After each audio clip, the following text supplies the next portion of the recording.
स्वागत है आप सभी का tech study ITI YouTube channel पर। आरआरसी डब्ल्यूआर यानी वेस्टर्न रेलवे की तरफ से 3600 से ज़्यादा पोस्ट पे आईटीआई कैंडिडेट्स के लिए यहाँ पे अप्रेंटिसशिप की वैकेंसी निकाली गई थी, जिसके अलग अलग डिवीज़न जैसे Ratlam division, Ahmedabad division, BCT division, इन सब का आपका डॉक्यूमेंट वेरिफिकेशन चल रहा है। भावनगर पारा का भी यहाँ पर ज्वाइनिंग भी आ चुका है।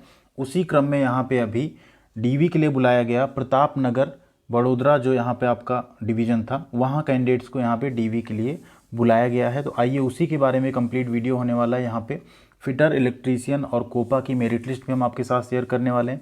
कौन कौन से ट्रेड के कैंडिडेट को कब वहाँ पे जाना होगा, एंड अगर उस डेट पे आप नहीं पहुँच पाते तो आपको कब जाना है, वो सब भी उसमें डिस्कस किया गया। क्या क्या डॉक्यूमेंट्स ले जाना है उसकी भी यहाँ पे बात की गई है। तो अभी के लिए फिलहाल हमारे पास 3 मेरिट लिस्ट आ चुकी है। एक देखिए इलेक्ट्रीशियन की है। कैंडिडेट्स हमारे साथ शेयर करते रहते हैं, आप लोग भी इसी तरह शेयर किया करिए। आपके पास कोई भी इन्फॉर्मेशन कहीं से ज्वाइनिंग या कुछ आता है तो techstudyiti@gmail.com हमारी ऑफिशियल मेल आईडी है।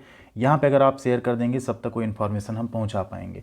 साथ में आप लोग tech study ITI Telegram channel पे भी जुड़ जाइएगा, और यूट्यूब पे अगर आप वीडियो देख रहे हैं तो प्लीज़ सब्सक्राइब वाला बटन जरूर दबाइएगा। साथ में वीडियो को लाइक और शेयर भी आप कर सकते हैं। इलेक्ट्रीशियन को देखिए यहाँ पे 12 दिसंबर 2023 को बुलाया गया। सुबह आपको 10 बजे तक वहाँ पहुँच जाना है। यहाँ पे आप अपना नाम देख सकते हैं। इलेक्ट्रीशियन में जो जो कैंडिडेट्स हैं, आपको आपका नाम, पापा का नाम, आपके कैटेगरी आपकी एंड डेट ऑफ बर्थ, ये सब कुछ आपको यहाँ पे दिख जाएगा। तो टोटल अगर यहाँ इलेक्ट्रीशियन में देखें तो 112 कैंडिडेट यहाँ पे सेलेक्ट हुए। डीआरएम बीआरसी प्रताप नगर का है, ठीक है, आप यहाँ देख सकते हैं प्रताप नगर का है। अगला यहाँ पे देखें तो ये डॉक्यूमेंट वेरिफिकेशन फिटर का है। इनको 7 फिटर वालों को 7 दिसंबर 2023 को बुलाया गया। अगर फिटर में टोटल कैंडिडेट्स की बात करें तो यहाँ पे टोटल 80 कैंडिडेट्स शॉर्ट लिस्टेड हुए हैं। आप लोग एक बार अपना नाम इसमें सर्च कर लीजिएगा। यहाँ से आप सर्च कर सकते हैं आराम से, अपना आपका जो नाम है वो आ जाएगा इस तरह से। जैसे आप सर्च करेंगे तो सर्च करके एक बार ज़रूर बताइएगा कि आप इसमें शॉर्ट लिस्ट हुए या नहीं। आगे हम लोग बात करेंगे क्या क्या डॉक्यूमेंट्स आपको लेके जाना है, इस अप्रेंटिस का आपको क्या फ़ायदा आगे मिलेगा, उसका भी थोड़ा सा चर्चा यहाँ पे करेंगे। एक और मेरिट लिस्ट यहाँ पे कोपा और पासा की जारी की गई, जो कि 5/12/2023 यानी 5 दिसंबर 2023 को इनका डीवी है। इसमें अगर आप देखें तो कोपा में भी अच्छे खासे कैंडिडेट यहाँ पे शॉर्ट लिस्ट हुए हैं प्रताप नगर के लिए। टोटल 99 कैंडिडेट यहाँ पे कोपा के शॉर्ट लिस्ट किए गए हैं। जो भी कैंडिडेट शॉर्टलिस्ट हुए उन्हें कुछ इस तरह का यहाँ पे मेल आया, देख लीजिए। Document verification of apprentice training under apprenticeship act this ये 21 जून 2023 को आए हुए नोटिफिकेशन के बारे में यहाँ पे बताया गया है।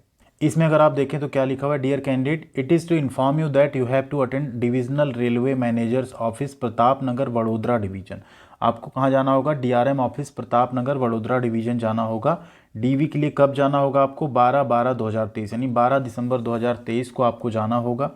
आपको क्या क्या लेके जाना है? तो सभी डॉक्यूमेंट्स की 2 सेट आपकी सेल्फ अटेस्टेड फोटोकॉपी ले जानी है, एप्लीकेशन फॉर्म एंड जो अपलोडेड डॉक्यूमेंट हैं सब। उसमें आपका 10th की मार्कशीट सर्टिफिकेट, आईटीआई की मार्कशीट सर्टिफिकेट, आधार कार्ड, जाति प्रमाण पत्र, ठीक है, ये सब कुछ आपको लेके जाना होगा। साथ में आपको मेडिकल फिटनेस सर्टिफिकेट भी ले जाना है गवर्नमेंट अथराइज्ड डॉक्टर से बनवा के। अगर आपके पास फॉर्मेट नहीं है तो आप हमें मेल कर सकते हैं या टेलीग्राम पे जुड़ के वहाँ एक मैसेज कर दीजिएगा। वहाँ पे हम आपके साथ मेडिकल फिटनेस प्रोफार्मा जो है शेयर कर देंगे, या आपके पास अगर नोटिफिकेशन नहीं है, नोटिफिकेशन है तो आप ऑफिशियल वेबसाइट पे जाके उसे डाउनलोड करके वहाँ से भी प्रोफार्मा निकाल सकते हैं। इसके साथ साथ देखिए यहाँ पे लिखा हुआ है फिर से वही चीज़, एप्लीकेशन फॉर्म का प्रिंट आउट, 10वीं की marksheet and certificate, date of birth का सर्टिफिकेट, आईटीआई की कंसोलिडेटेड मार्कशीट और सर्टिफिकेट, इसके साथ साथ आपका कास्ट सर्टिफिकेट, ठीक है, and discharge certificate in case आप एक्स सर्विसमैन, या पीएच का सर्टिफिकेट, ये सब कुछ आपको वहाँ पे लेके जाना होगा। और जो आपका मेडिकल फिटनेस सर्टिफिकेट हो गवर्नमेंट अथॉरिटीज़ का ही होना चाहिए। तो आप गेस्टेड ऑफिसर जो होते हैं गवर्नमेंट हॉस्पिटल्स के, वहीं बनवाइएगा आप सीएमओ या सीएमएस ऑफिस से। ईडब्ल्यूएस के केस में आपको इनकम एंड एसेट का सर्टिफिकेट भी वहाँ पे ले जाना होगा। डीवी आपको टाइम पे ही अटेंड करना है, आप सेंटर पे सही टाइम पे पहुँच जाएंगे, ठीक है। जो जो डॉक्यूमेंट्स है उसको लेके जाएंगे, एंड इसमें सेंटर या डेट में कोई चेंजेस नहीं होंगे, आपको उसी डेट पे जाना है। सारे खर्चे आपको खुद उठाने होंगे। एक चीज़ यहाँ पे लिखा हुआ है जो कि थोड़ा सा गलत भी है, ये एक्चुअल में 14/12 होना था, ठीक है, ये 15/12 होना था। कि अगर आप डॉक्यूमेंट वेरिफिकेशन के लिए जो डेट दी गई है उस पर आप नहीं पहुँच पाते हैं तो यहाँ पे बैकअप के लिए 2 डेट दी गई है, 14 और 15। तो या आप 14 दिसंबर को पहुँच जाएँ, 15 दिसंबर को पहुँच जाएँ बिना फेल हुए। अगर यहाँ भी नहीं पहुँचते तो फिर आपका कैंडिडेचर कैंसिल हो जाएगा। वेन्यू आपका क्या है देखिए, divisional railway manager DRM office, ठीक है, वडोदरा प्रताप नगर, वडोदरा 39004। 11 बजे से 5 बजे तक आप यहाँ पहुँच सकते हैं। मेरिट लिस्ट इस तरह से आप जो सेलेक्ट हुए होंगे उसमें अटैच होकर आई होगी।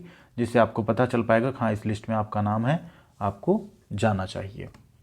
डॉक्यूमेंट्स की बात हो गई। अब यहाँ बात करते हैं इसका बेनिफिट आपको क्या मिलेगा।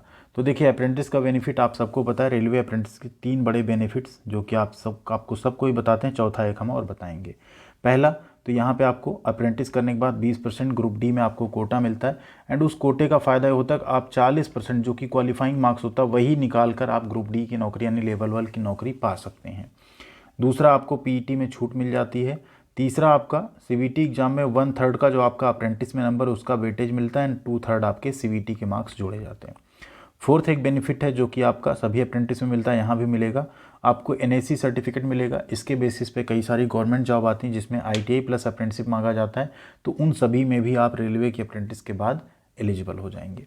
ये 4 बड़े फ़ायदे आप सबको मिलेंगे। तो जो भी सेलेक्ट हुए हैं, अगर आप कर सकते हैं 1 साल, आपके पास और कुछ अभी नहीं है वैसा कुछ करने को, आप कुछ बड़ा और नहीं कर रहे हैं, तो मेरे ख्याल से रेलवे से अप्रेंटिसशिप करना बुरा नहीं है। भले ही स्टाइपेंड आपको थोड़ा कम मिलता है, 1 साल थोड़ा पेन आपको लेना पड़ेगा, बट अगर आप कर सकते हैं तो ज़रूर करना चाहिए। थैंक यू वेरी मच, ख्याल रखिएगा अपना। मिलते हैं अगली अपडेट के साथ अगले वीडियो में।